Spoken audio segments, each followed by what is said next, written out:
Monsieur, pour la rubrique environnementale, pied sur terre. Raoul Steve Gouloukan, bonjour. Bonjour. Et ce mercredi, on parle bien sûr du concept de l'intégration agriculture-élevage et de ses avantages. D'abord, que comprendre par ce concept?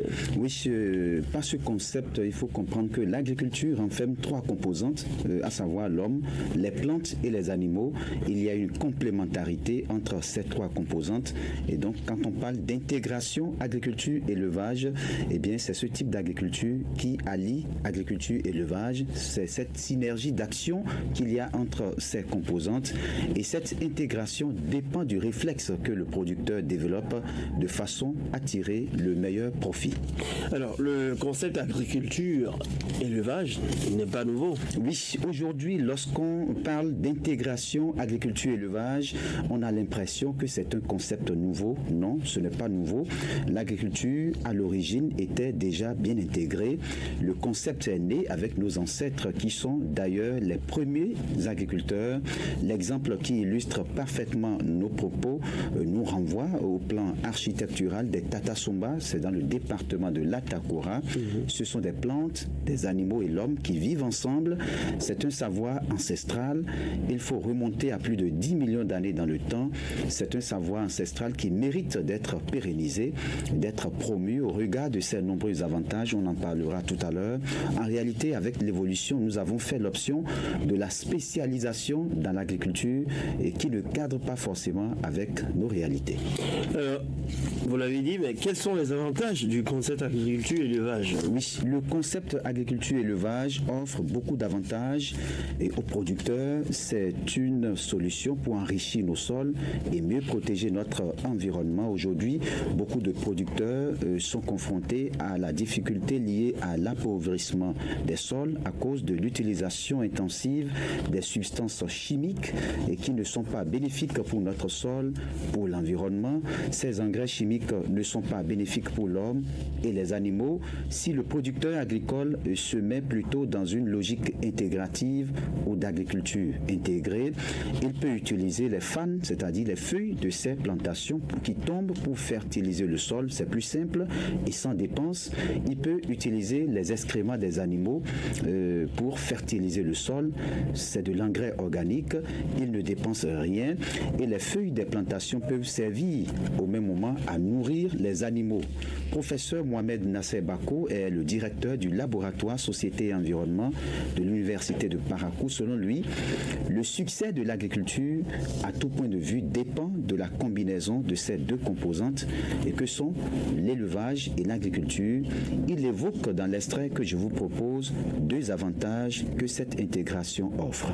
Qu'est-ce que cela donne comme avantage? C'est que quelqu'un qui fait de la production végétale, à un moment donné, il est confronté à des difficultés, dont la baisse de la fertilité des sols. Et pour améliorer cette fertilité des sols, il a besoin des matériaux qui peuvent venir de l'élevage. Donc les déjections animales, les fientes de volaille, les bousses de vache, le fumier, etc. Il a besoin donc de ces éléments-là pour venir fertiliser son champ et récupérer évidemment cette terre qui commence à s'appauvrir. Et de l'autre côté également, celui qui fait la production animale, à un moment donné aussi, il se trouve confronté aux difficultés d'alimenter ces animaux. Et donc, il a besoin des compléments alimentaires. Il a besoin des résidus de récolte, les fans d'arachide, les chaumes de sorgho, de maïs. Il a besoin donc de ce foin-là, de ces aliments, pour venir complémenter, pour venir compléter,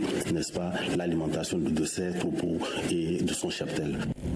Et par ailleurs, lorsque le producteur agricole combine ces deux compartiments, agriculture-élevage, il ne souffre pas d'un manque de financement pour son activité et c'est ce que le professeur Mohamed Nasser Bako explique.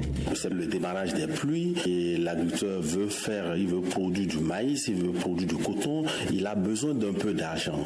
Au lieu d'aller contracter des prêts au niveau des institutions financières, au niveau des institutions de microfinance, ce qui existe est très peu, il peut, dans le cas où il est orienté vers une intégration agriculture-élevage, il peut aller vendre certains de ces animaux, disposer évidemment d'un peu de revenus et puis pouvoir faire sa production végétale. Sur un autre plan, lorsque je fais l'intégration agriculture-élevage, où j'arrive à développer par exemple la traction animale, ça veut dire que à la fin des récoltes ou bien même au début donc de la saison des pluies, j'ai besoin de transporter mes intrants, mes sacs d'engrais, ou bien j'ai besoin de transporter mes récoltes, les sacs de maïs, etc.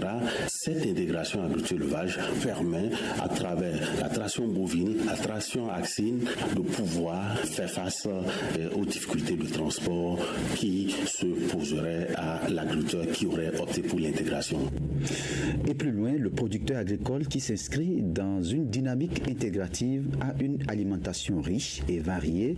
Et imaginez si vous faites l'élevage, vous avez des œufs, vous avez de la viande, et donc le producteur mange bien, il a les vivres, et donc dans son alimentation, on peut retrouver des protéines animales, très bonne chose. C'est aussi une solution à l'insécurité alimentaire, donc il est à l'abri de tout ceci, il a des animaux à porter, il a également des vivres. C'est énorme. Hein? Alors, que doit faire le gouvernement de son côté pour promouvoir ce type d'agriculture? Je pense que l'État doit éditer des règles et les faire respecter. Des règles qui pourront promouvoir cette forme d'agriculture et qui est bénéfique à tout point de vue. Il ne vous aura pas échappé que le Bénin a souscrit à bien des conventions au plan international dans le cadre de la protection de l'environnement.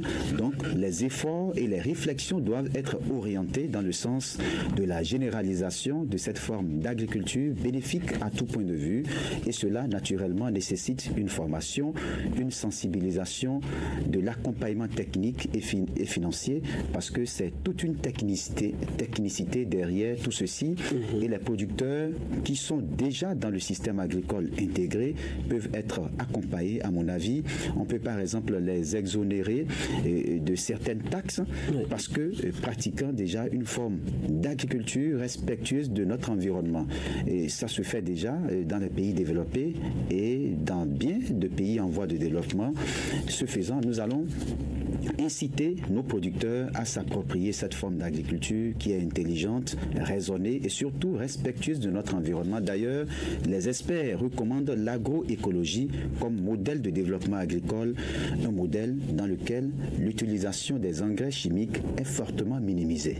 Voilà, merci à vous, Raoul Steve Gounoukan, pour toutes ces informations. Je rappelle qu'aujourd'hui, on s'est intéressé au concept de l'intégration agriculture-élevage et surtout, on a parlé de ses avantages et vous comprenez davantage ce concept.